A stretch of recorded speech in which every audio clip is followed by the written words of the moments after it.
In the tiny village of Sandamalgama in north-central Sri Lanka, Vimal Rajaratna lives with his wife and youngest son. The 46-year-old worked as a rice farmer for decades, but since January, he spent more than half of his time traveling hours to and from the nearest hospital for dialysis. Rajaratna has end-stage renal disease. His kidneys no longer function.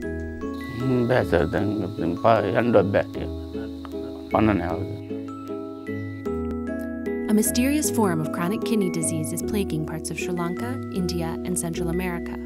Most of the affected are poor agriculture workers living in beautifully fertile but swelteringly hot areas. The epidemics aren't caused by diabetes or hypertension, the usual risk factors.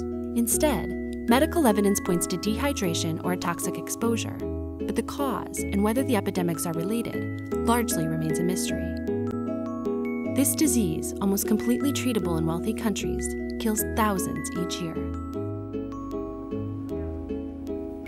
In Sri Lanka, the government has found that 15% of working-age people in the north-central part of the country are sick with what they call CKDU, chronic kidney disease of unknown etiology. New results from a government study offer a possible breakthrough, claiming arsenic and cadmium are a key cause. But the findings are shrouded in secrecy and highly politicized due to a likely relationship with agrochemicals. On the other side of the world in Central America, researchers believe the massive epidemic may be partly related to working conditions in sugarcane fields. They also fear the epidemic is growing.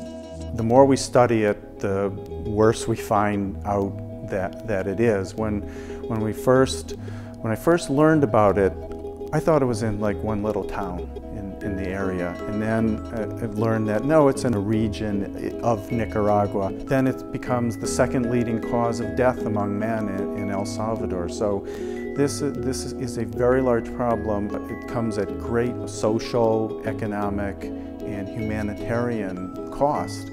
The Center for Public Integrity found that kidney disease has killed more people in El Salvador and Nicaragua than diabetes, AIDS, and leukemia combined over the last 5 years on record.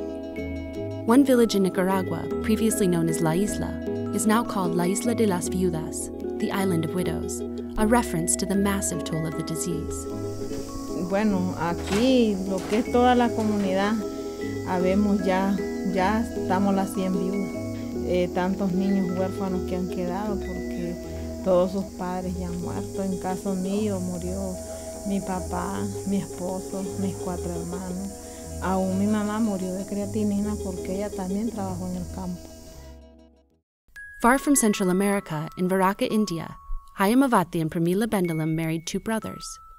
During the same month in 2007, both brothers died from chronic kidney disease. శక్తి కొలు తిప్పించిన మా అంతటి మరి మించిపోయింది మాకు మరి అవతలకి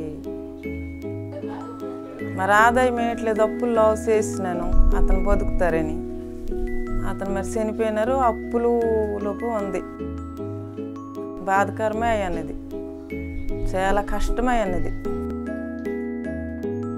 In countries such as India, if you are poor, you can't pay for dialysis when your kidneys fail. No, it's not that dialysis isn't available, and it's not that people haven't realized that the dialysis is life-saving. It's that because of who you are and how much money you have, you can't get the same access to healthcare that other people believe is a right. So if we can establish that environmental exposures that can be reversed, prevent this from happening, we can potentially prevent villagers from dying from kidney failure. I think that's a pretty important thing. Back in Sri Lanka, Rajaratna clings to life through twice-weekly dialysis treatments, too sick to take advantage of Sri Lanka's free kidney transplant program.